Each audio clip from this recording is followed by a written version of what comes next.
Olá, eu sou José Pereira. Neste vídeo vou apresentar 5 empresas do comércio varejista.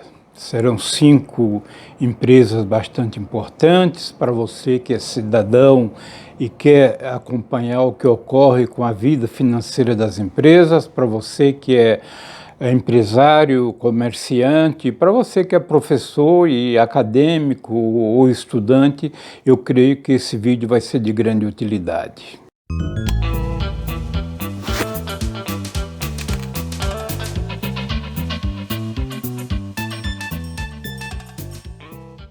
Muito bem, vamos iniciar nossa apresentação.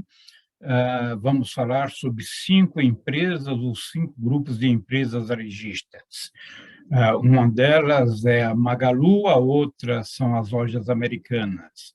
Essas duas grandes redes, elas concorrem de forma direta entre si, tanto nas lojas físicas quanto no comércio eletrônico.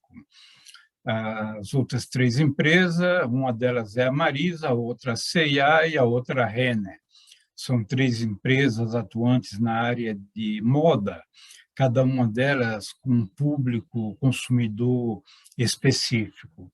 Entendo que a apresentação dessas 5 empresas nos possibilitará conhecer suas estratégias de operação e suas estratégias financeiras e nos possibilitará comparar os resultados alcançados dentro de um contexto de uma economia ainda sob os efeitos da pandemia.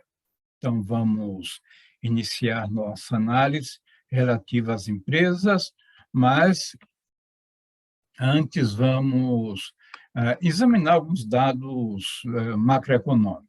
Então, importante destacar que estaremos vendo as demonstrações financeiras consolidadas dos grupos que acabamos de mencionar, relativas ao ano 2021. Vale informar que o PIB durante o ano de 2021, o PIB brasileiro atingiu 8,7 trilhões de dólares e que teve uma variação, um crescimento da ordem de 4,6%. Também no ano de 2021, a inflação brasileira, medida pelo Índice Nacional de Preço ao Consumidor Amplo, o IPCA, foi de 10,06%.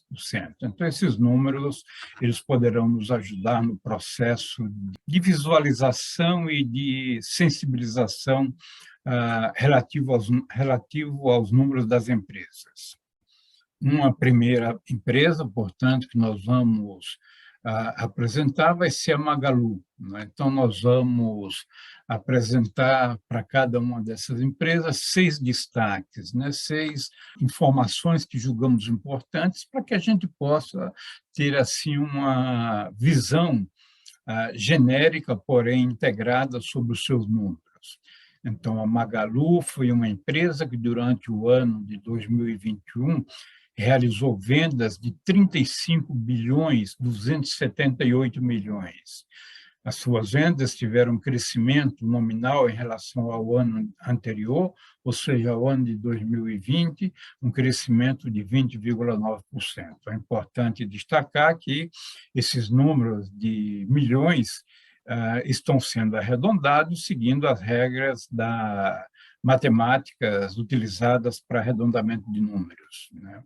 Outra informação importante que observamos nas demonstrações e nos cálculos relativos aos números da Magalu é a margem bruta praticada pela empresa. A margem bruta é a diferença entre o preço de venda e o custo da mercadoria que ela vendeu. No caso da Magalu, essa margem média para o seu mix de produto durante o ano de 2021 foi de 24,1%, que aparenta uma margem relativamente baixa. Então, consequentemente, o custo da mercadoria vendida representou 75,9% das vendas. Outra informação relativa à Magalu foi o bom volume de vendas que a empresa realizou comparativamente ao volume de ativos. Ou seja, conforme consta aí na linha 3 do slide, o giro do ativo foi da ordem de 1,2, ou seja, para cada R$ 100 de ativo que a empresa tinha, vendeu no período 120. Um ótimo desempenho dentro do contexto das operações da empresa. Em seguida, estamos apresentando o quarto destaque, o quarto item relativo ao Magalu, que se trata do resultado operacional, um resultado operacional de 470,6 milhões atingidos pela empresa. Corresponde este número a 1,33% das vendas. O quinto destaque é o resultado financeiro, ou seja, as despesas financeiras líquidas, conforme consta aí na linha 5 do slide. Essas despesas atingiram o total de 689 milhões, ou seja, 2% das vendas. A linha 6 mostra o prejuízo que a empresa obteve, realizou durante o exercício de 2021, ou seja, um prejuízo líquido antes do imposto sobre o lucro, um prejuízo de 218,4 milhões. Então, esses são os números gerais, os destaques que nós temos para apresentar relativos a Magalu. Voltaremos a falar ainda da Magalu, mas vamos verificar os destaques das demais empresas também. Então, notamos aqui as lojas americanas, também 6 destaques. Notamos que as vendas das lojas americanas totalizaram, durante o ano de 2021, 22 bilhões 696 milhões. Né? No caso das americanas, o crescimento nominal das vendas, que estimamos, foi de 6,6%. As lojas americanas passaram por um processo de cisão no ano de 2021, ou seja, uma reestruturação societária. Então, os dados publicados relativos às vendas consolidadas nas demonstrações de 2021 foram comparados com os dados das demonstrações do ano anterior, do ano de 2020, e apuramos essa variação de 6,6%. No caso das lojas americanas, observamos que a margem bruta da empresa, conforme observamos aí na linha 2, foi de 29,8%, uma margem um pouquinho melhor do que a margem obtida pela Magalu. O custo da mercadoria vendida, neste caso, foi de 70,2%. O terceiro item, o terceiro destaque, aí na linha 3, o volume de vendas para os ativos. Então, o giro do ativo foi de 0,60. Então, no caso das lojas americanas, as vendas dela comparativamente ao seu volume de ativo foi de 0,6. Este número na Magalu, conforme vimos no slide anterior, foi de 1,2. Então, o desempenho dos ativos em termos de volume de vendas, ele foi relativamente baixo. Observamos também agora, na linha 4, o resultado operacional de 840 milhões, positivo. Né? Então, o resultado operacional, ele equivale às vendas menos os custos das mercadorias vendidas, menos as despesas operacionais, antes de computar as despesas financeiras. Então, foi de 840 milhões, positivo, equivalendo a algo da ordem de 3,7% das vendas. O resultado financeiro, que são as despesas financeiras líquidas, na linha 5 aí do slide, totalizaram menos 772,4 milhões, ou seja, menos 3,4% das vendas. Então, o resultado financeiro foi bastante significativo também. Tivemos, portanto, um baixo lucro antes de considerar os impostos, né? Um lucro de apenas 67,6 milhões. dentro da magnitude dos números, é um número relativamente baixo.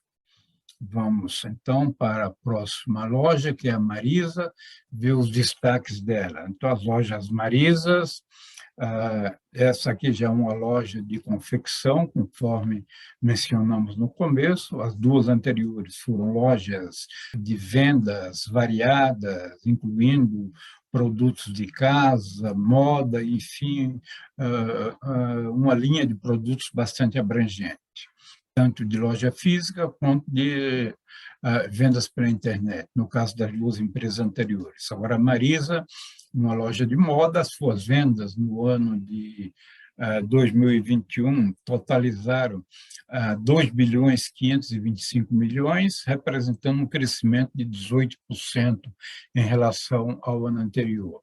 Nós vimos no primeiro slide que a inflação do ano 2021 foi de 10,06%, medida pelo Índice Nacional de Preço ao Consumidor Amplo. Vamos verificar na linha 2, a margem bruta da Marisa foi de 46,8%, então a maior margem entre as três empresas até agora apresentadas, o que mostra que o custo da mercadoria vendida por ela consumiu 53,2% do preço de vendas, né? O volume de vendas para os ativos da empresa foi de 0,82, ou seja, para cada 100 que ela tinha de ativos, vendeu 82 no período, né? Um volume inferior ao da Magalu, né? e superior ao das lojas americanas. O resultado operacional da Marisa foi da ordem de 4,8 milhões. O resultado financeiro, por outro lado, foi de menos 157,7 milhões, ou seja, as despesas financeiras líquidas absorveu cerca de 6,2% das vendas. Consequentemente, levou a empresa a apresentar um prejuízo antes dos impostos da ordem de 152,9 milhões. Então, aqui temos o impacto do endividamento da empresa corroendo boa parte de seu resultado. Vamos para a próxima loja, para a próxima rede, que é a C&A. Dentre os 6 destaques que estamos apresentando, o primeiro, o item 1 do slide, são as vendas. As vendas da C&A durante o ano de 2021, as vendas líquidas atingiram 5 bilhões 153 milhões. Isso representa um crescimento nominal de 26,1% das vendas do ano anterior, ou seja, do ano de 2020. A margem bruta praticada pela C&A foi da ordem de 46,5%. A margem para o submix de produto, note que é uma margem bastante expressiva comparativamente às margens das empresas anteriores, né? Consequentemente, o custo da mercadoria vendida consumiu 53,5% do valor das vendas. O volume de vendas para ativos, né, mostra na C&A um giro de 0,75, ou seja, para cada 100 que a empresa tinha de ativos, ela vendeu 75 durante o período. Um giro mediano comparativamente às empresas anteriores. O resultado operacional, ou seja, a receita de vendas, menos o custo da mercadoria vendida, menos as despesas operacionais, antes de incluir as despesas financeiras, então o resultado operacional foi positivo em 92,8 milhões de reais. Isso corresponde a 1,8% das vendas. O resultado financeiro absorveu, ou seja, as despesas financeiras líquidas absorveram 91,8 milhões, o equivalente a 1,8% das vendas. Portanto, a empresa apresentou um baixo lucro antes do imposto, um lucro da ordem de R$ 1 milhão, fazendo os devidos arredondamentos. Vamos para a última empresa da nossa lista, a Renner. Vamos para o primeiro destaque, que são as vendas. As vendas dessa empresa atingiram 10.572 milhões. Apresentaram um crescimento nominal de 40,3%, né? Um crescimento bastante interessante, considerando que a inflação do período foi da ordem de 10,06%, conforme já tivemos a oportunidade de mencionar. A margem bruta da Renner é de 58,4%, ou seja, para cada R$ 100 de venda, gerou uma margem de 58,4%, ou seja, o custo da mercadoria vendida foi de 41,6%. De certo modo, já é tradição a Renner trabalhar com margens elevadas, ela tem uma política que, em sua carteira de mercadorias, ela transaciona com mercadorias importadas também, né? Então, o volume de vendas comparativamente aos ativos, aí na linha 3, mostra um giro de 0,75, semelhante ao da CIA do exemplo anterior.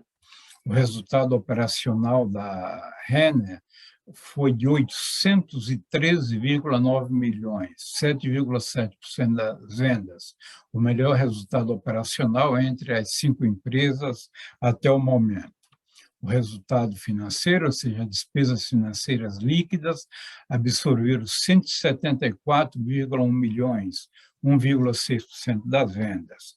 Consequentemente, o lucro antes dos impostos atingiu ou acumulou 639,9 milhões. Então, com isso aqui apresentamos a Renner, né?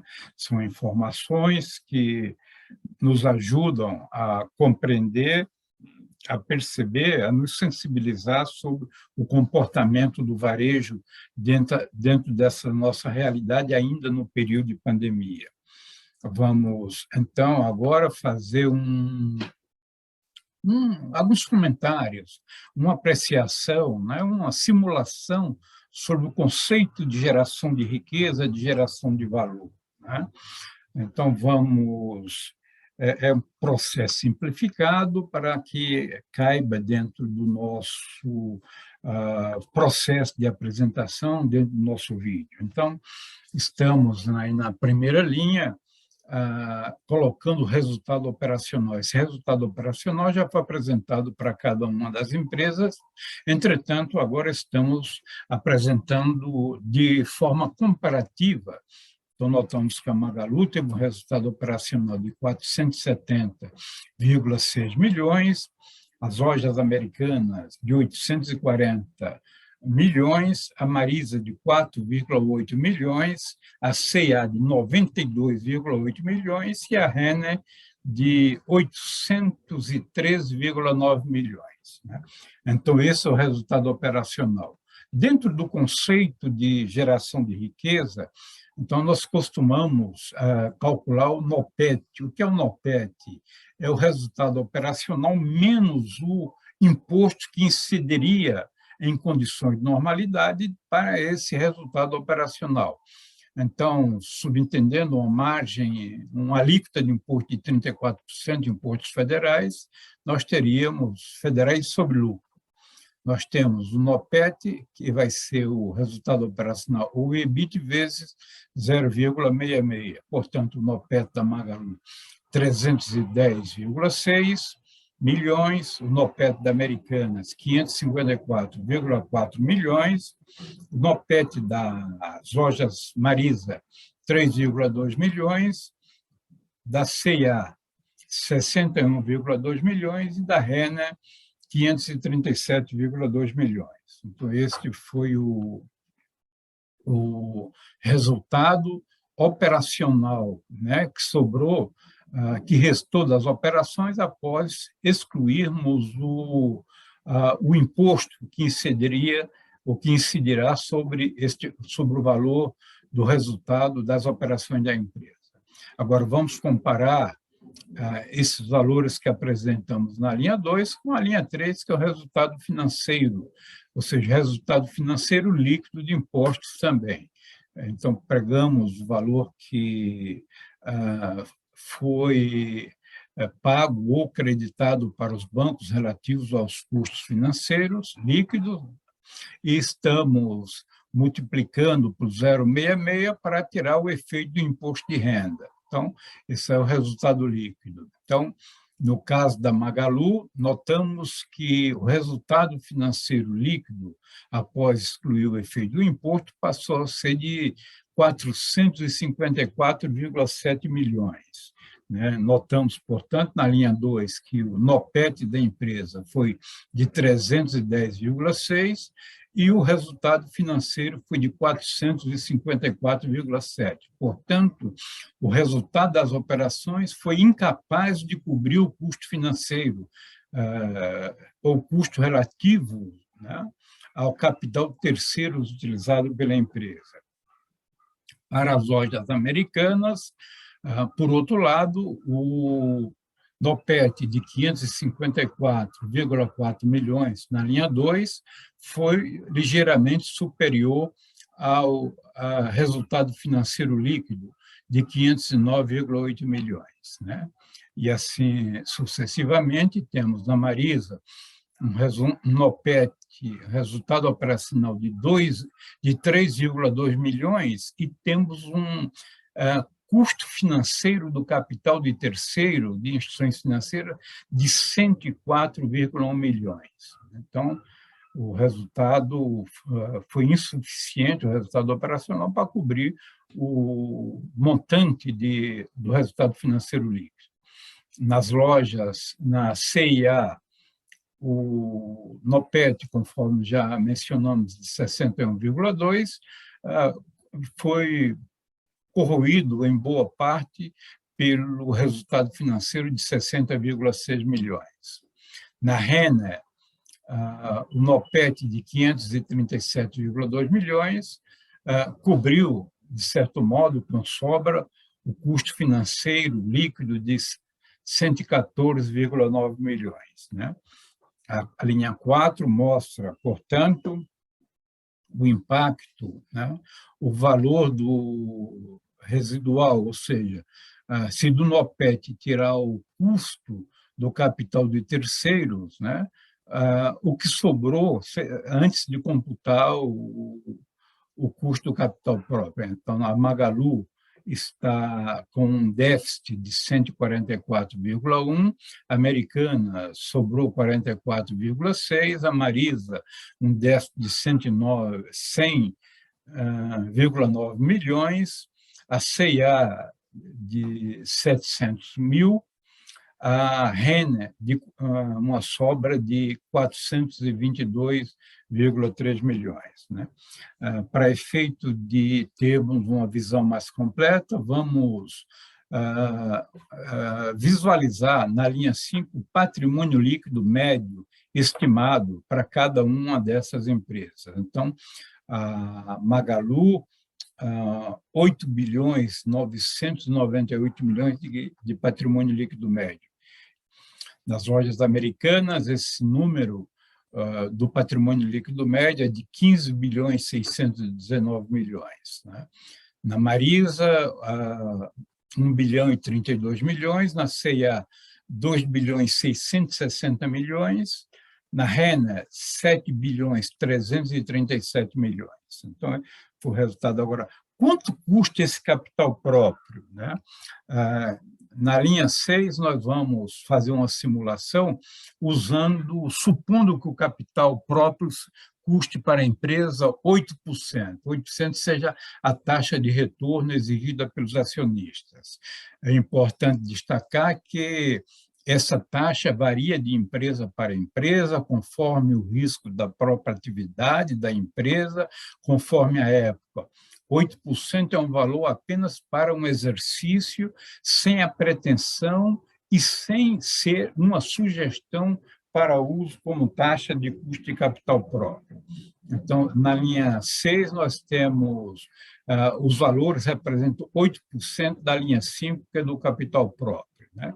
Estão aí, portanto, o custo capital próprio por este valor estimado apenas para fins de exemplificação, representando o custo capital próprio 720 milhões.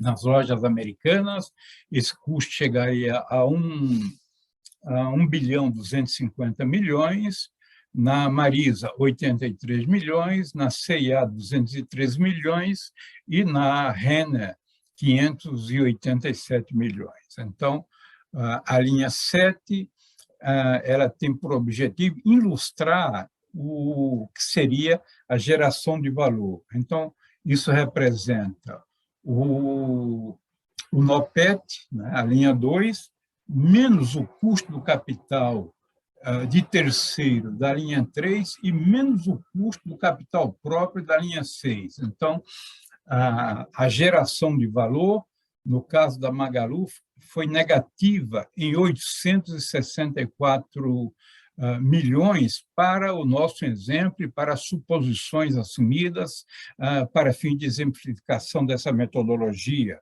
Então, não houve geração de valor, e sim houve destruição de valor. Nas lojas americanas, esse valor também foi negativo em 1 bilhão 205 milhões, também com a conotação de destruição de valor. Na Marisa, 183 milhões, também negativo. Na C&A, 212 milhões negativo, e na Renner, 165 milhões negativo. Devemos entender que todas essas empresas apresentaram, portanto, destruição de valor durante o ano 2021. É importante destacar que é um exercício montado para uma condição específica, para um ano específico, e, portanto, deve-se ter o devido cuidado no uso dessas informações. Ela deve servir muito mais para uma revisão de políticas, para a orientação das decisões a serem tomadas, considerando que o contexto macroeconômico de pandemia, de tudo isso, caracteriza momentos especiais.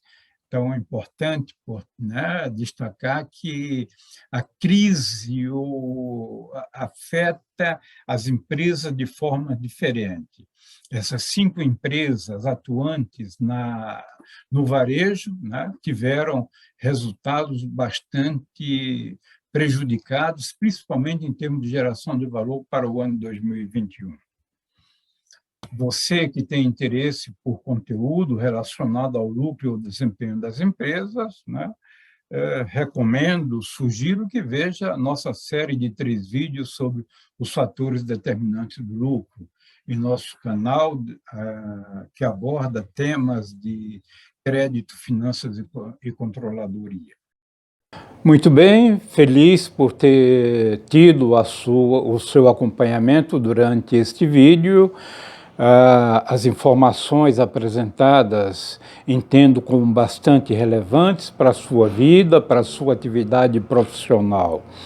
Receba o meu abraço e nos veremos numa próxima oportunidade.